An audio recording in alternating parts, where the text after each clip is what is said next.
नमस्कार. लेकरू नापास होण्याचं कारण काय?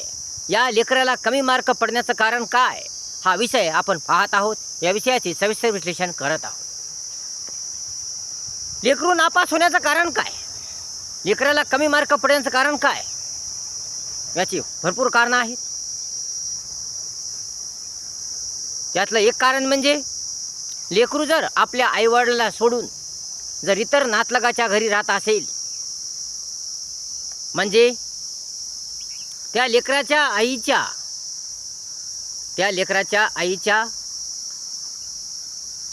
आईकडे राहत असेल, त्या लेकराच्या आईच्या आईकडे राहत असेल, म्हणजे माहेराकडे राहत असेल, मामाकडे राहत असेल, तर लेकराला कमी मार्क पडण्याची शक्यता असते. या लेकरू नापास होण्याची शक्यता असते. याचं कारण म्हणजे लेकरू आईवडिलाजवळ नसल्यामुळे लेकराच्या मनात एक संभ्रम असतो, गैरसमज असतो, समज असतो, एक इल्युजन असतं, कन्फ्यूज असतं. त्याचं मन पूर्णपणे मोकळं नसतं. तो वरून जरी, ते लेकरू वरून जरी प्रसन्न आनंद दिसत असलं तरी त्या लेकराच्या मनात एक संकोच असतो, एक संभ्रम असतो, एक भ्रम असतो, एक इल्युजन असतं, एक गैरसमज असतो की आईवडील आपल्याकडे लक्ष का देत नाही, आईवडील आपल्याला त्यांच्याजवळ का ठेवत नाही, आपल्याला दूर का ठेवतात, इतर ठिकाणी का ठेवतात, इतर लोकांच्या घरी का ठेवतात, ते लक्ष का देऊ शकत नाही, ते आपल्याला वेळ का देत नाही, ते आपला अभ्यास का घेत नाही. मला जन्म तर त्यानेच दिला, मग ते आपल्याकडे लक्ष का देत नाही, दुसऱ्याच्या घरी का ठेवतात, इतरांच्या घरी का ठेवतात, असा एक समज, गैरसमज, संभ्रम, भ्रम लेकराच्या मनात पसरतो. आणि यामुळे त्या लेकरांचा अभ्यास होत नाही, चांगला अभ्यास होत नाही, मन लागत नाही, करमत नाही.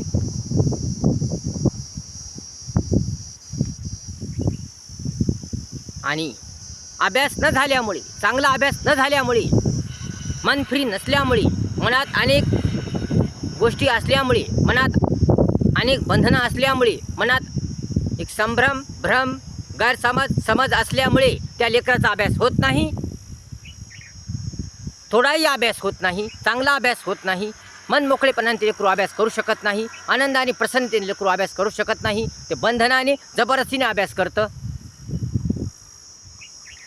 आणि यामुळे त्या लेकराला चांगले मार्क पडत नाहीत. या लेकरू ते नापास होतं. म्हणून लेकरं आपल्याकडेच ठेवली पाहिजे. आईवडिलांनी लेकरं आपल्याकडेच ठेवली पाहिजे. कोणा नातलगाकडे या कोणा मामाकडे लेकरं ठेवली नाही पाहिजे. आपल्या लेकराकडे आईवडिलांनाच लक्ष दिलं पाहिजे, इतर कोणीही देऊ नये. फक्त आपल्या आईवडिलांनीच लक्ष दिलं पाहिजे. आईवडील खरे त्या लेकराचे दाते असतात, त्या लेकराला घडवणारे असतात. आईवडिलांमुळेच लेकरू सुधारते, इतर कोणामुळे सुधारत नाही. परंतु जर समजा आईने त्या लेकराच्या बापाच्या माघारी जर निर्णय घेतला, या लेकरू हॉस्टेलला ठेवलं, भाऊ बहीण आईचं ऐकून जर लेकरू बापाच्या माघारी जर हॉस्टेलला ठेवलं, माघारी निर्णय घेतले, जरी त्या लेकराचा बाप शिक्षक असला, शिकलेला असला, त्यांचे ट्युशन असलं, क्लासेस असले, तरीही जर त्या लेकराच्या आईने बापाच्या माघारी बापाला न विचारता लेकराची शाळेची टीसी काढून जर त्या लेकराला हॉस्टेलला टाकलं, तेही 10वीच्या वर्षामध्ये 10वीला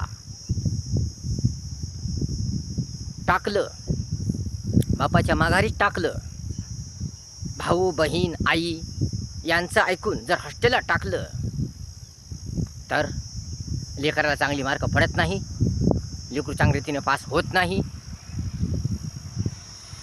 आणि ते चांगल्या प्रकारचे गुण घेऊ शकत नाही. याचं कारण म्हणजे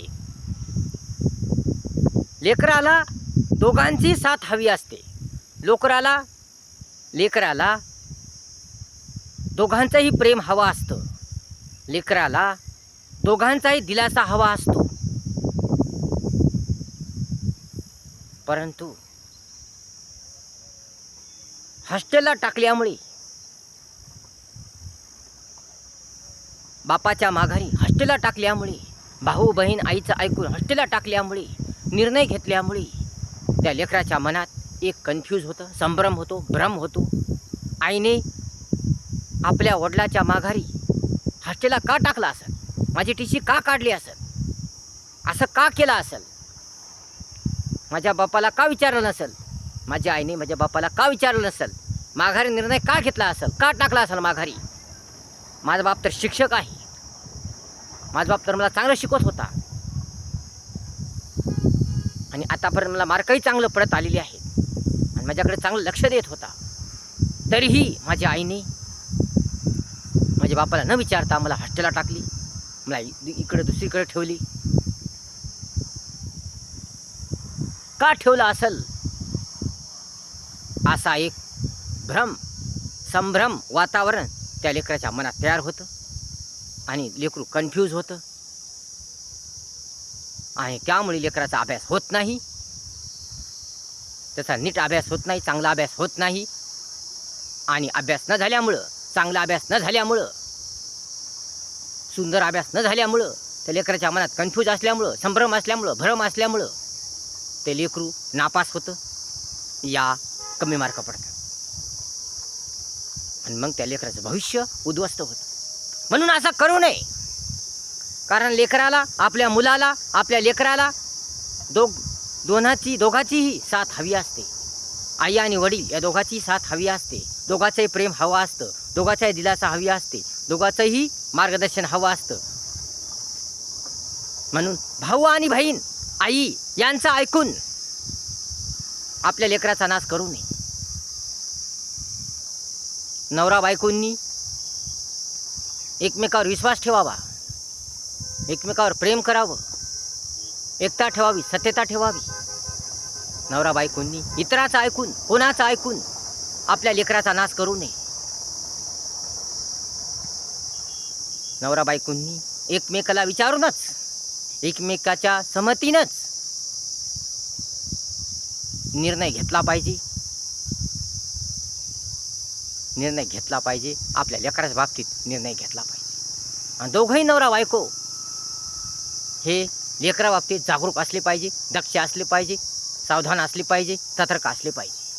तरच लेकराची प्रगती होते, लेकराचा विकास होतो आणि ते लेकरू चांगली मार्क घेते आणि चांगल्या रीतीने पास होते, त्या लेकराचा विकास होतो आणि त्याचं लेकराचं जीवन सुंदर होते. परंतु जर आईवडिलामध्ये एकमत नसेल, दोघाचा एकमेकावर विश्वास नसेल, एकमेकावर प्रेम नसेल, एकमेकाच्या सहमतीने जर ते निर्णय घेत नसतील, त्याचे निर्णय अलग अलग असतील, तर मात्र लेकराचा विकास होत नाही, मुलाचा विकास होत नाही आणि त्यामुळे लेकराचा अभ्यासही होत नाही. कारण लेकराला टेन्शन येतं, ताण येतं, म्हणून त्या लेकराचा अभ्यास होत नाही आणि त्याला परीक्षेत चांगले मार्क पडत नाही. म्हणून नवरा बायकोंनी आपलं भांडण बाजूला ठेवावं, आपला अहंकार बाजूला ठेवावा, आपला मोठेपणा बाजूला ठेवावा, आपल्या माहेरचं प्रेम बाजूला ठेवावं, आपल्या भाऊ बहीण आईचं ऐकू नये आणि आपल्या नवऱ्यावर विश्वास ठेवावा, आपल्या पतीवर विश्वास ठेवावा, आपल्या पतीच्या संमतीने, आपल्या नवऱ्याच्या संमतीने लेकराचं कल्याण करावं, लेकराचं जीवन सुखी करावं, आनंदी करावं. तरच लेकरू सुधारेल, चांगलं बनेल, सुंदर होईल, त्याचं जीवन सुधारेल, त्याला चांगलं मार्क पडतील आणि त्याची प्रगती होईल, त्याचा विकास होईल. म्हणून दोघांनी नवरा बायकोंनी आपल्या लेकराबाबतीत, आपल्या बाळाबाबतीत चांगले निर्णय घेतले पाहिजे. म्हणून लेकराच्या आईने त्या लेकराच्या बापाच्या माघारी कोणताही निर्णय घेऊ नये. या भाऊ बहिणीचं ऐकून, आईचं ऐकून कोणताही निर्णय घेऊ नये, या कोणतंही पाऊल उचलू नये. तर सर्व काही त्या लेकराच्या बापाला विचारून संमतीने करावे, जेणेकरून लेकरू सुधारेल. लेकराला दोघांची साथ हवी असते, लेकराला दोघांचंही प्रेम हवे असते, लेकराला दोघांचंही मार्गदर्शन हवे असते, कोणी एकट्याचं नाही.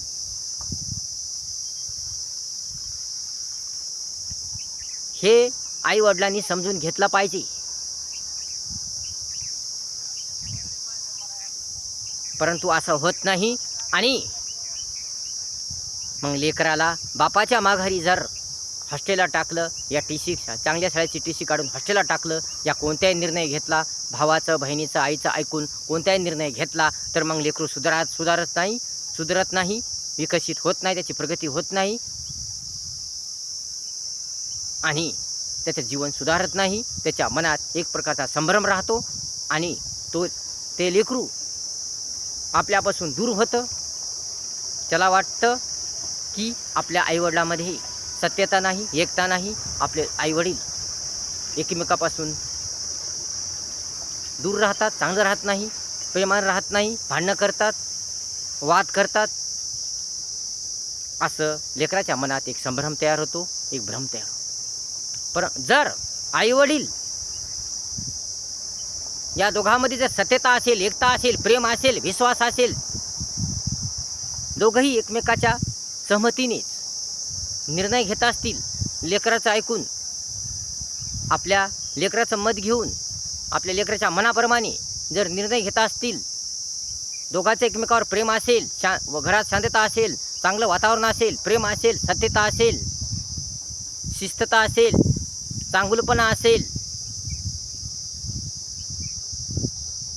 तर लेकरालाही चांगलं वाटतं, लेकराचं मन प्रसन्न राहतं, आनंदी राहतं आणि लेकरू जास्त जोमाने अभ्यास करतं आणि लेकराला चांगले मार्क पडतात आणि चांगले मार्काने ते पास होतं. म्हणून लेकरू चांगले होण्यासाठी, लेकरू चांगलं घडण्यासाठी, लेकराला चांगले मार्क पडण्यासाठी, लेकरू पास होण्यासाठी दोघाही नवरा बायकोमध्ये प्रेम पाहिजे, विश्वास पाहिजे, सत्यता पाहिजे, एकता पाहिजे, शांतता पाहिजे, शिस्तबद्धता पाहिजे, दोघांचा एकमेकावर विश्वास पाहिजे, दोघांनी एकमेकाचे सुखदुःख जाणून घेतले पाहिजे, दोघांची सहमती पाहिजे. तरच लेकरू सुधारतं, अन्यथा सुधारत नाही. हेच खरं आहे, हेच सत्य आहे. व्हिडिओ जर आवडला असेल तर लाईक करा, शेअर करा, कमेंट्स करा आणि आपल्या चॅनलला सबस्क्राईब करा. विसरू नका. धन्यवाद.